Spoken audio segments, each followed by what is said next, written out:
नमस्कार, मैं रेखा पांडे पुणे महाराष्ट्र से आप सभी का अभिनंदन और वंदन करती हूँ अपने YouTube चैनल कविता जंक्शन पे। ज्योतिर्लिंग के बारे में हम लोग चर्चा कर रहे हैं, उसके बारे में जान रहे हैं, उसके बारे में डिस्कशन कर रहे हैं और उसी कड़ी को मैं आगे बढ़ाते हुए आज छठवीं कड़ी जो ज्योतिर्लिंग के बारे में लेकर के आई हूँ। और पांच ज्योतिर्लिंग के बारे में हम लोग ऑलरेडी चर्चा कर चुके हैं और आज छठवां जो महाराष्ट्र में स्थित है भीमशंकर, उसके बारे में आज हम लोग बातें करेंगे। कैसे उदित हुआ ये ज्योतिर्लिंग और ये कहाँ पर स्थित है और इसके पीछे की क्या कहानी है। इसमें कहते हैं शुरू में कि करकटी नामक एक राक्षसी थी और वो अपने पुत्र के साथ, पुत्र का नाम भीम था और वो वहां रहती थी। तो कुछ दिन तो करकटी और भीम रहे और उसने भीम जब थोड़ा बड़ा हुआ तो अपनी माँ से पूछा कि माँ मेरे पिता कौन है। तो जो करकटी थी वो अपने मतलब थोड़ी भावुक हो गई और उसने बोला कि तुम्हारे पिता महान प्रतापी राक्षस कुंभकर्ण थे, जो जब विष्णु ने उसको मारा, यानी राम ने कुंभकर्ण की हत्या कर दी थी।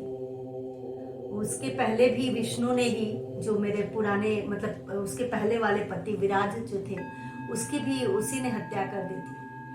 और जब राम, रावण और कुंभकर्ण वगैरह का जब युद्ध हुआ था तो कुंभकर्ण की मृत्यु के बाद मैं अपने माता पिता के पास चली गई थी।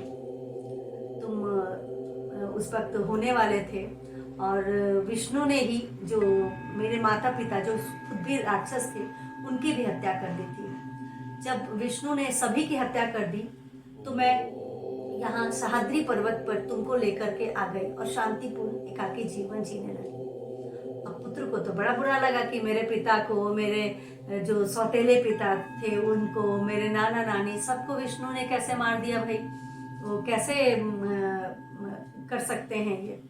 उसने क्या किया, भीम जो गया और 1000 सालों तक तपस्या की, ब्रह्मा जी की बहुत कठिन तपस्या की और उनको खुश कर दिया। उसके बाद उसको मतलब भीम शंकर को, जो भीम थे, उनको अजेयता का वरदान दिया। अब वो अजेय हुआ तो उसके बाद उसको दंभ घमंड सब शुरू हो गया। उसने सबसे पहले इंद्र पे चढ़ाई की और इंद्र को हरा दिया। सारे देवताओं को एक एक करके वो हराने लगा और उसके बाद उनने स्वर्ग में विष्णु जी को भी हरा दिया।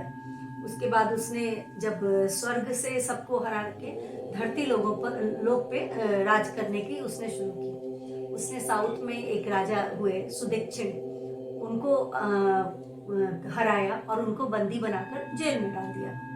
सुदक्षिण जो थे वो भगवान शिव के बहुत ही अनन्य भक्त थे और वो जो थे जेल में ही उन्होंने एक शिवलिंग की स्थापना कर ली और वहीं पे वो शंकर जी की पूजा करनी शुरू कर दी। जब भीम को पता चला कि ये तो भगवान की पूजा कर रहे हैं, ये कैसे हो सकता है, तो उन्होंने क्या करा, गुस्से में आया और अपनी तलवार निकाल करके वो शिवलिंग को तोड़ने की कोशिश की। शिवलिंग तो टूटा नहीं, साक्षात भगवान शिव बहुत हुंकार के साथ वहां पे विराजित हो गए और उसने उसको अपने बहुत तेज आवाज से उनको मतलब खत्म कर दिया, भीम को। और शायद इसी की वजह से भीम को जब खत्म कर दिया तो इसलिए उस जगह का नाम भीम शंकर नाम रखा गया।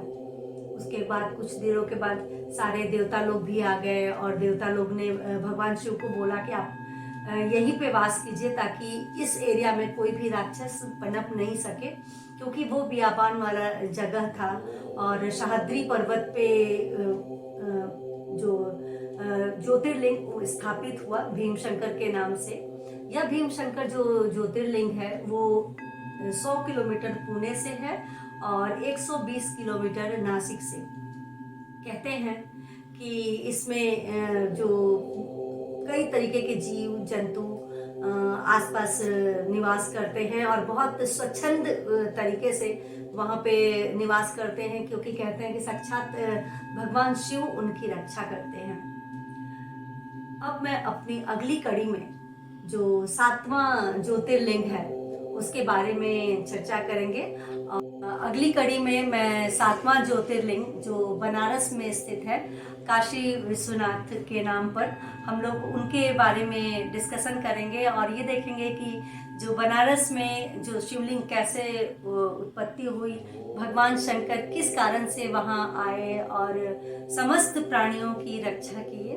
तो ज्योतिर्लिंग हमारे संस्कार में, हमारे धर्म में कितना मायने रखता है। जब हम एक एक बात जब जानते हैं और उसके बारे में सोचते हैं, विचार विमर्श करते हैं, सुनते हैं, तब हमें पता चलता है अपने पुराने जो इतिहास जो है, हमारा सनातन इतिहास है, उसके बारे में। और मैं अगली कड़ी में आपको फिर से नया ज्योतिर्लिंग के बारे में लेके आऊँगी। शुक्रिया।